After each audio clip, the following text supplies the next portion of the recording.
2014లో Janasena party ప్రస్థానం ప్రారంభించినప్పుడు అధికారం పదవుల ఆలోచనే లేదు. దేశానికి ఏం చేయాలి, దేశ సమైక్యతను సమగ్రతను ఎలా కాపాడాలనే ఆలోచనతోనే మా ప్రస్థానం బిగిన్ చేసాం. పార్టీ సిద్ధాంతాలు భావజాలం బలపడుతున్నాయి. ఇతర రాష్ట్రాల నుంచి పార్టీ కోసం పనిచేయడానికి చాలామంది ముందుకు వస్తున్నారు. ఇది జనసేన భావజాలం బలంగా ముందుకెళ్తుందనడానికి సంకేతం. జనసేన పార్టీ ఎల్లప్పుడూ దేశానికి మాత్రమే ప్రాధాన్యత ఇస్తుంది. తెలంగాణ ఏర్పాటుని ఏనాడు జనసేన వ్యతిరేకించలేదు.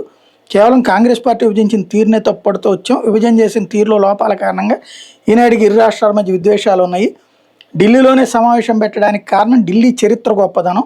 ఈ నేల త్యాగాలకు ప్రతీక, పాలనకు ప్రతిరూపం, రాజ్యాంగ విలువలకు ప్రతిబింబం, ఎన్నో చారిత్రక ఘట్టాలకు సాక్ష్యం. ఇట్లాంటి గొప్ప నేలలో దేశ సమగ్రత కోసం పెట్టిన సమావేశం ద్వారా జనసేన పార్టీ దేశభక్తికి ఎంత విలువిస్తుందో చెప్పడానికి అన్నటువంటి చెప్పుకొచ్చారనమాట. ఇది అసలు వాళ్ళు చెప్తున్నటువంటి 2 ఏళ్ల తర్వాత ఇప్పుడు దేశభక్తి చాటుకుంటున్నారా ఢిల్లీ వెళ్ళి ఒక ప్రైవేట్ హోటల్లో? ఇక్కడ బేసిక్గా ఒకటి నాకు అర్థమైనంత వరకు ఏంటి అంటే, నేషనలిజానికి హోల్ అండ్ సోల్ రైట్గా బీజేపీ నడుస్తుంది. అది షేర్ చేసుకోవాలనుకుంటున్నారు. హిందుత్వానికి సంబంధించినటువంటి భారతీయ జనతా పార్టీ అంశాన్ని ఆల్రెడీ షేర్ చేసుకున్నారు, సనాతన ధర్మం అని తనే పాయింట్. అంటే Bharatiya Janata party vote bank తను షేర్ చేసుకోవాలనుకుంటున్నాడు. దక్షిణాది మొత్తం మీదన లేదా ఉత్తరాదిలో ఆల్రెడీ భారతీయ జనతా పార్టీ హిందుత్వ జాతీయ భావం అన్నటువంటి కాన్సెప్ట్ల మీద అధికారంలోకి వచ్చింది. దక్షిణాదిలో అది బలపడాలనుకుంటుంది, అంశాన్ని ప్రధానంగా ముందుకు తీసుకొస్తుంది. ఇట్లాంటి సందర్భంలో దాని ఓటు